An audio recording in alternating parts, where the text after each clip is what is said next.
Hey guys, welcome to the next tutorial for ethical hacking and penetration testing with Kali Linux. So before I proceed today, what I would be teaching is footprinting and reconnaissance. So before I go ahead deep into what it exactly is, before I go ahead more into letting you know how we can go ahead and use Kali Linux for penetration testing or hacking into some random stuff, I'll teach you how we need to first go ahead with that. So there are a few layers of hacking that you need to know before you can go ahead and hack into any kind of stuff. Let's say it may be a PC or laptop or cell phone PDA or in any company's server or anything. So there are a layer of things that you need to know. You need to follow these specific protocols before you can get into deep hacking. So today I would be teaching you, and as you can see over here that we have lots of stuff over here. When you check Kali Linux, we have n number of security tools. So you might be wondering what is information gathering, vulnerability analysis, web application password attacks, and many more. So I would first go ahead and teach you the different layers of ethical hacking today.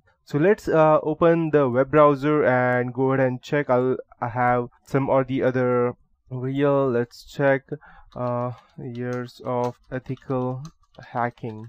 There are few things that you need to know before you can proceed into detailed stuff. So I would be teaching you that today. The first thing that we would be needing would be to know that, okay, the first thing is that we need to go ahead and gather the information, and then we need to go ahead and know whom we are attacking, what are the different layers for that. That means what are the countermeasures that they can go ahead and take against us. So these are the few things that I would be teaching you today.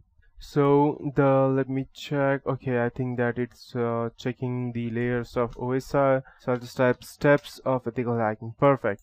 Okay. So these are the things which we'll go through once we go in detail related to ethical hacking. The first that we would be looking today would be the footprinting, whois, NS lookup search engines, and social networking sites. After that, scanning and enumeration, that are computer ports, which ports are open, which ports are not, and what would be the application services. Then trojans and backdoors, viruses, and then finally the hacking and exploitation. That would be the buffer overflow, spoofing, or different types of attacks, which includes even DDoS, which is not over here as of now. But yeah, these are things I would be teaching you. So let's take a first look at footprinting. So I'll just go ahead and show you. Let's go ahead and take a look at what are the footprinting tools we have, and after that I will explain it to you what is footprinting.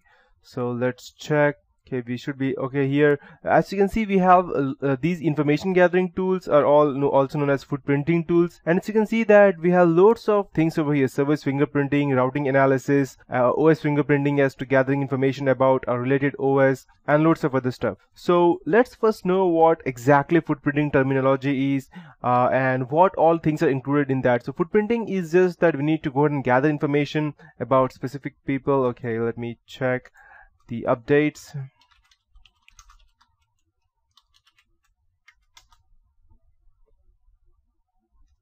By the time it gets updated, let's go ahead and start with the footprinting terminology. Okay, so footprinting and reconnaissance is what we would be learning today. So what is footprinting? These are the several ways of gathering information about footprinting. So before we go deep into this concept, it is important to know the basic terminology used in footprinting, and these terms will help you understand the concept of footprinting and its structures. So open source or passive information gathering, that is the first one. So open source of passive information gathering, PIG, that's what I call. It is the easiest way to collect information about the target organization. It refers to the process of gathering information from open sources or publicly available sources such as newspapers, television, social networking sites like Facebook, Twitter, Orkut, or blogs, etc. And using these, you can gather information such as network boundaries as to where they are actually located, their geolocation, IP addresses reachable via internet, operating systems, web servers which are used by the target network, TCP and UDP services in each system which are open and which are not, control mechanisms, system architectures, intrusion detection systems, and many more. So that is what is included in open source and passive information. After that, we have active information gathering. So in active information gathering, process attackers mainly focus on the employees of the target organization. Attackers try to extract information from the employees by conducting social engineering on site visits or interviews or questionnaires, something similar to that. After that, we have anonymous footprinting. This refers to the process of collecting information from sources anonymously so that your efforts cannot be traced. And at this point of time, people normally use Tor browsers, which are mostly famous in anonymous web browsing. So yeah, and after that we have pseudo-anonymous footprinting, and these refers to the process of collecting information from the sources that have been published on internet, but it is not directly linked to the author's name. This information may be published under a different name, or the author may have a well-established pen name, we can say, means a random pseudonym, or the author may also be a corporate or government official, and he may be prohibited from posting under his or her original name. So irrespective of the reason for finding the author's name, collecting information from such sources are called as pseudo-anonymous. So after that we have lots of other types of information gathering, which are organizational or private footprinting or internet footprinting. So in footprinting, we normally collect the basic information about the target network, determine the operating systems used, platforms running, web servers. Then we perform the WHOIS or DNS network and organizational queries. And finally, we find the vulnerabilities and exploits for launching these attacks. So you might be wondering that how Facebook is very useful in that. So I could have also, and you might also be wondering that why only Facebook? Why not, let's say, we have Twitter as well over here, then why not Twitter, or why not Orkut? The reason being that Facebook is the most popular and people don't hesitate to give out information on Facebook. Let's say, for example, and even if they don't want to give out information, they may just simply give out without even them knowing that. Let's say, for example, you want to search a person on Facebook and you have find out his name, and if you want to go ahead and access his, let's say, for example, Facebook profile, you want to hack into that, and when you go ahead and let's say you click forgot the password option, and then it will ask you what is the date of birth of the person. And just one example, because that is a normal question that people keep. So you want to know the date of birth of that person. So what you would do, you would go ahead and search into his profile, and you may not able to get that. So, or you may call and you may do social engineering to get his date of birth or something like that. But there is another way. Even if you do social engineering stuff like by calling them, there's still a way that they can trace you out by looking up at the phone number, until unless you have not created a fake account and you have created a fake cell phone number as well. But that is getting into deep stuff, and it may also have different expenditures as to getting a phone, getting a cell phone, getting a SIM card, and then creating fake IDs to get this fake SIM card. So instead of doing that, why not go ahead and use some just social engineering techniques, such as just guessing and gathering information.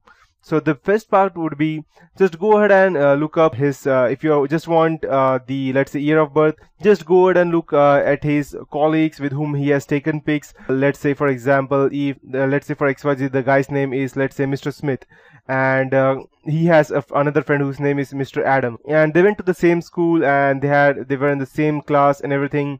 So it's probably that he might be, let's say, for example, Mr. Adam's age is 1989. So the Mr. Smith's age would probably be 1988 or 89 or 90. He won't be much bigger or lesser than that. So you can just go ahead and try all these options out, and you can get at the date of birth. So now you know how you can go ahead and gather such information just by looking at someone's Facebook profile. You don't even want to know who his friends are. Just by looking at his photos that he have uploaded, you can get loads of information. So in security research, Facebook is called as a treasure trove of personally identifiable information. A report by Imperva revealed that users' general information can often include date of birth, home addresses, and sometimes even the mother's maiden name, allowing hackers to access this and other websites and applications created by targeting spear phishing campaigns. In detail, a concept called friend mapping is also there, when an attacker can get further knowledge of a user's friend circle, having access their account, and posing as a trusted friend. They may even cause some mayhem or damage, and these can include transfer of funds and even extortion. So when asked why Facebook is so important to hackers, then the Imperva security senior strategist Noah Barsioff said that people also add work friends on Facebook. So a team leader, let's say, for example, can be identified, and this can lead to a corporate data being accessed. So you can go ahead and gather information, create fake accounts, and gather information from there. So in more extreme cases, even if Facebook's administrator rights can be accessed, although it is said that it requires more effort on the hacker's side and it is not prevalent, but it is a holy grail of attackers, as it provides a hacker with data of all the users and not just one user. So in protection, it is set out to rule that you need to go ahead and only access the website when you are using the SSL security across the whole website, but that's also not that effective, because people can also do man-in-the-middle attacks, and they can also strip the SSL layer off. So nowadays everything is possible. So these are the ways as to how we can go ahead and get into footprinting. Now, the next question that you would be asking is why footprinting? So I'll get deeper into that, but that would be it for this tutorial. In the next tutorial, I'll be getting into much more information about the ethical hacking and why it is considered as illegal hacking, and I'll help you more understand about the footprinting tools, their threats, and their countermeasures.